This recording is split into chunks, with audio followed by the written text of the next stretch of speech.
Cześć Czołem, zapraszam Was na krótką rozmowę z gwiazdą Orlen Basket Ligi, graczem Dzików Warszawa, Landriusem Hortonem. Rozmawiamy o początkach jego kariery, ofensywie, Dzikach Warszawa i NBA. Zapraszam.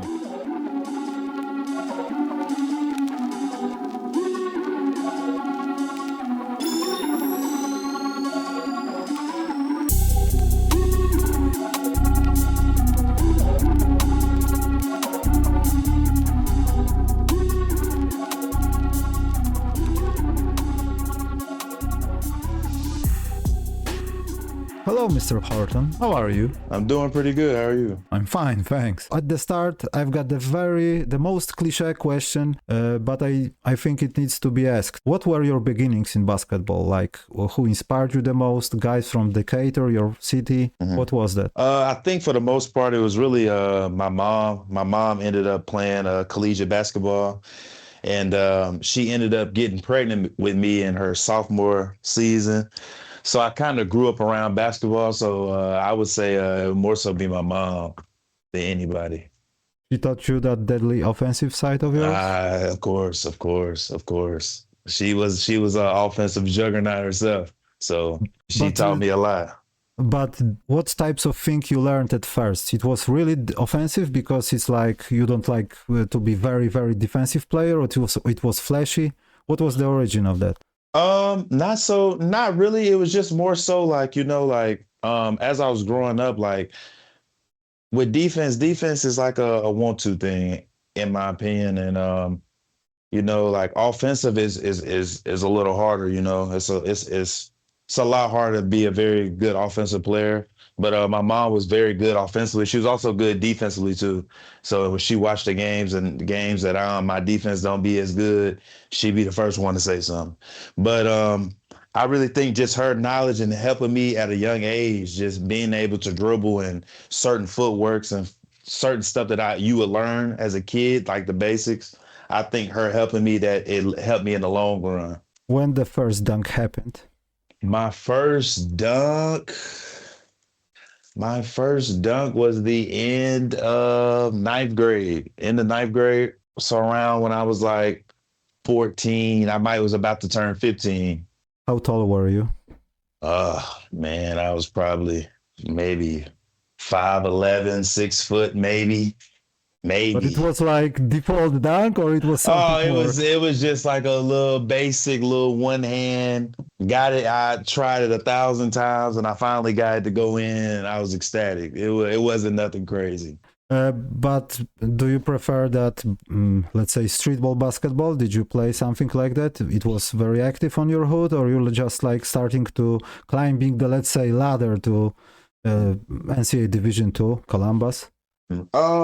I would say from the start, I played a lot of organized basketball on like organized teams, but I also like during the summertime, we also like go to like the local parks and play just random people as well. So I think it was like a mixture of both. But since I was 5 years old, I've always played organized basketball. And I think it's just I was able to incorporate both of them, well, the street ball into my actual game in organized, if that makes sense. What can you tell about NCAA Division II? It's like, obviously, it's like lower level. Everybody wants to see Division I, March Madness and stuff like that.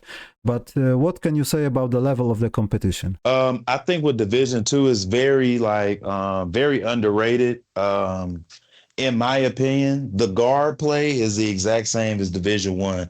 I think the only difference is the big men. The big men are a lot smaller. They're not as tall. Division I, you might come across somebody that's 7 foot, or you might run into somebody 6'11" or 6'10".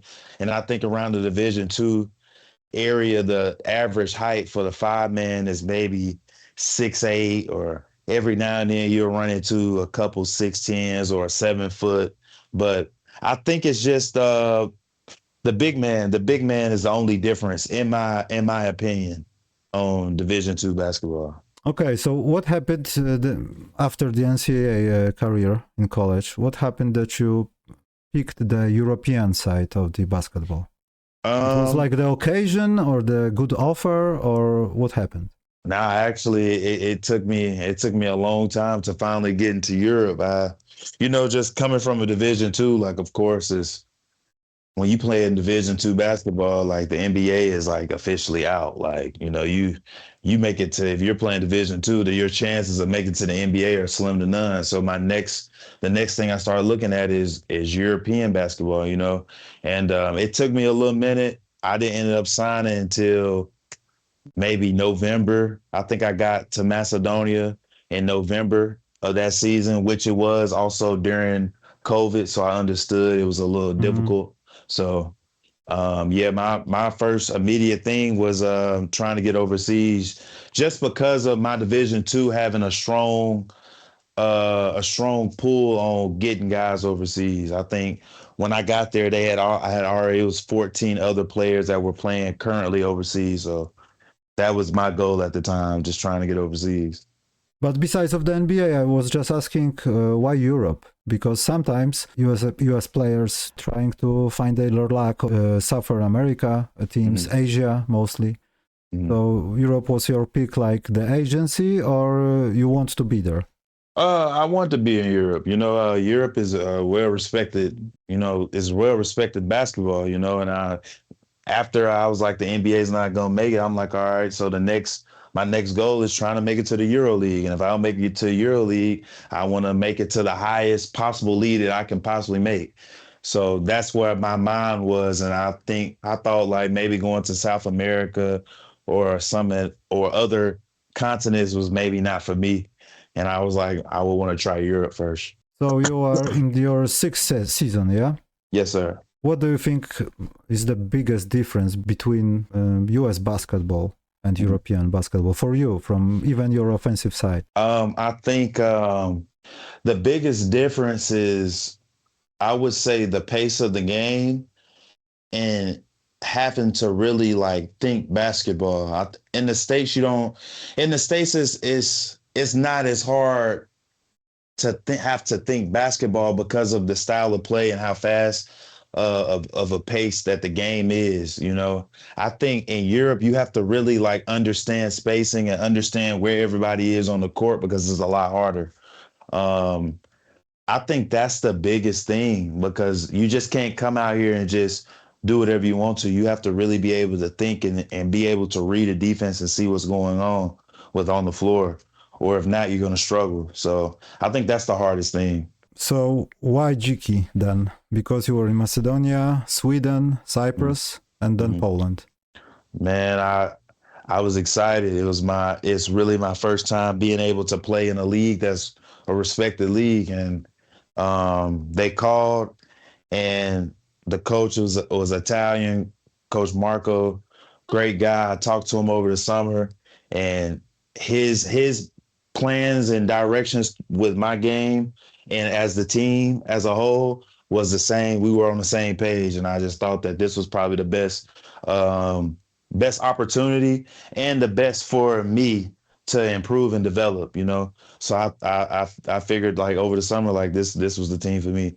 System of Coach Legovic is built around you. Do you agree with that, or you think it's not so complicated? I wouldn't say it was built around me, but I think just his way of how he thinks basketball, it fits my game. I wouldn't say that it was built around me, for sure not. I just think the way he think and the way he looks at basketball just fit my game the most. So I was just like, I think this would be a better fit, because as I've been over here, I've realized like sometimes it's about the fit that can help you.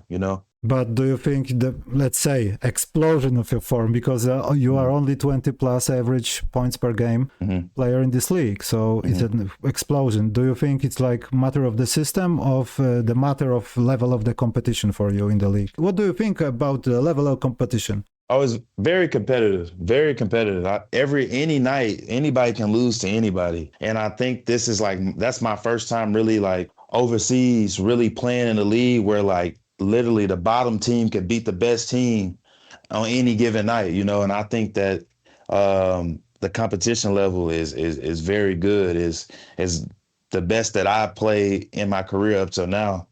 But back to what you said about Coach Marco and the system. I think it's more so the system more so helped me with scoring more so than the competition level, you know. I think just being able to learn from him and learn his system on how he wants things done, I think that kind of helped me get over the top. And that's the kind of the reason why I'm having such a great year. But the start of the season was so, let's say, lucky, good for your team. Do you have any hard times about those, like, not so good games, losing few possessions even sometimes? That was hard for you, or you know that is a part of the process? I think a lot earlier in the year, I think that we kind of gave some of those games away. You know, I think it's a learning curve. You know, that's how I'm looking at it. You know, everybody can't be perfect, and you know, like as the year goes on, the only thing you can do is get better. So I kind of try not to think about early in the year because, like, at this point, there's nothing we can do about it. So I think trying to move on and keep improving every day is the biggest thing right now. The hardest game for the first half of the season. Mm-hmm. Which one is it? Do you remember such, like, you are like recalling it over and over because it was so awful, let's say, or so hard because of the competition, like from the defensive side? I think the hardest game was from the first round was probably Gornick. I think the Gornick game was probably the toughest. That was probably our toughest. Well, for me, it was the toughest game. But it was fun. It was a packed house. It looked like it was sold out in there. Their rims are crazy. Like, it's like you have to shoot it just perfect for it to go in. And I was picking up fouls. It was just a bad game for me overall. And then we ended up losing, so it didn't make it any better. So I think the Gornick game was probably the toughest game. Okay, so what's your favorite spot on the basketball court, like for the shoot? Is a of course corner or elbow? I would say probably the left wing. I think the left wing is kind of I like that spot because I can kind of determine where I want to go from there. You know, I think it would be the left wing though. Do you think that you evolve? Because I saw some your games, mixtapes from NCAA, from college. Mm-hmm. Do you feel that something in your offense evolved? Like you are a one-way motion shooter, let's mm-hmm. say, because sometimes you need to put your second leg to do the rhythm and have a good stance. Mm-hmm. Of course, if I'm watching correctly.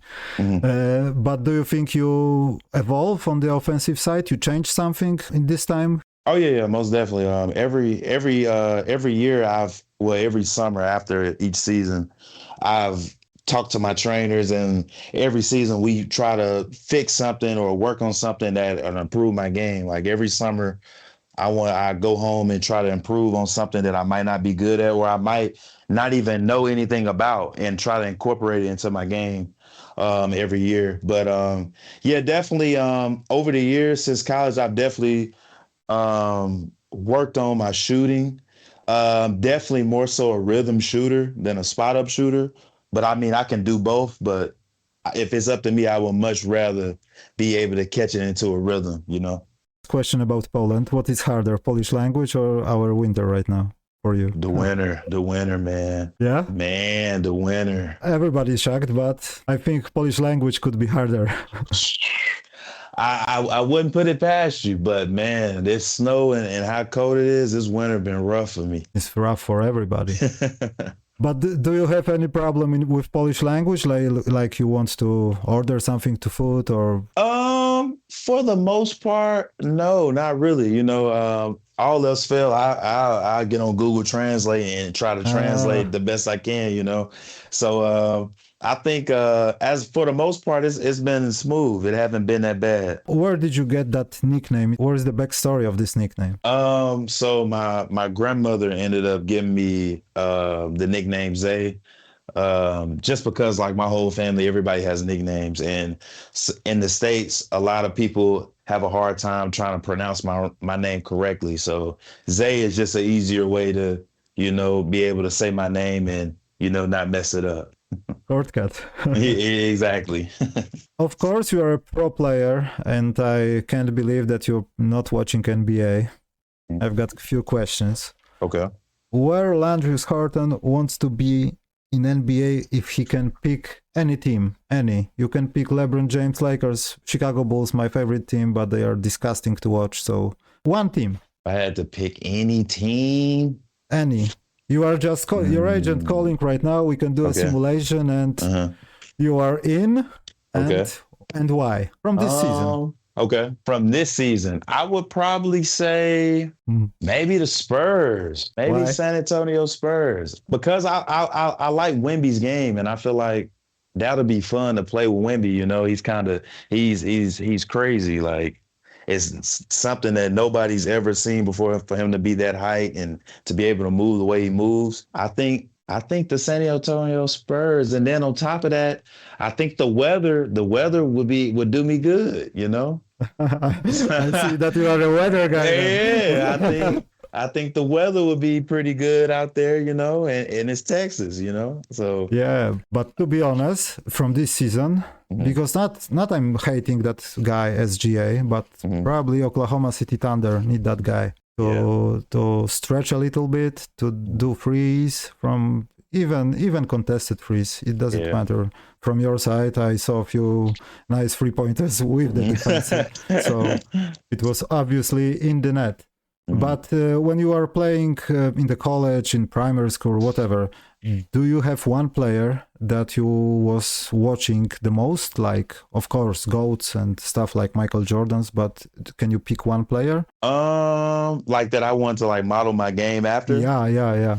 I mean, of course, like LeBron's my favorite player. He's the GOAT. He's my GOAT. But I would think as far as like my game, I would pick and choose like a bunch of people. But I think for the most part, I think James Harden would probably be like my most ideal, Because why? Because shooting so many frees? Or the step backs. Why step backs? Okay, let's argue about it. What do you think about it? Because for me, even playing, street ball or something, it's my brain don't have any process side of this. It's a travel. Don't do it. Really, don't do it. This one step more. Don't do it. Of course, rule changed. Right. But I'm not still getting it. I know it's easier for offensive guy when even you have two defenders on you. But 5 years ago, maybe 10, it was a travel, man. Yeah. I think more so just footwork and like ball placement. As the more I watched like James Harden and how he was doing it, it was intriguing, I watched a lot of his like clips and highlights of step backs to the point where he got so good that people started guarding, trying to stand behind him to keep him from shooting it, so once people started doing that, I was like, I like his game. I need to incorporate that into mine. From this season, are you watching one team the most? Do you have any passions for your state or something? As far as like my hometown? Yeah. Not really. But I mean, I keep up with a lot of people, like one of my high school teammates, he plays in the G League for the Hawks. And I try to catch a couple of his games, Javen Johnson. But for the most part from my hometown, no, not really. So if not basketball, then what Landrius Horton would probably do for a living? I would probably do a weather in the TV. Nah, definitely not. I'll probably be coaching somewhere though. That would be, if I couldn't play basketball or if that wasn't what I'll be doing, I would definitely be trying to coach. Okay, but if you don't have basketball, what is it? If I don't have basketball. Yeah, it could be sport, but what? Which one? And why, question. Of course. It's a great question. I never really thought of it. I never really thought of that. But I would probably be a teacher. I don't know, because I've never thought about I know it's having hard. a job. Yeah, I never thought about having a job where basketball wasn't incorporated. Really? Not even like doing some selling stuff for summer to have money for something. Nothing like that. I always thought of something dealing with basketball. So that's why you are so good in offense. Always with basketball. Yeah, my whole life been dedicated to basketball. So I don't know. That's a great question, man. I really don't know. Thanks for the chat, and I Most wish definitely. you wish you the best health because Dziki is going to need you in the second part of the season. And of course, I wish you the success of winning the championship. Yeah, that's the goal. That's the goal.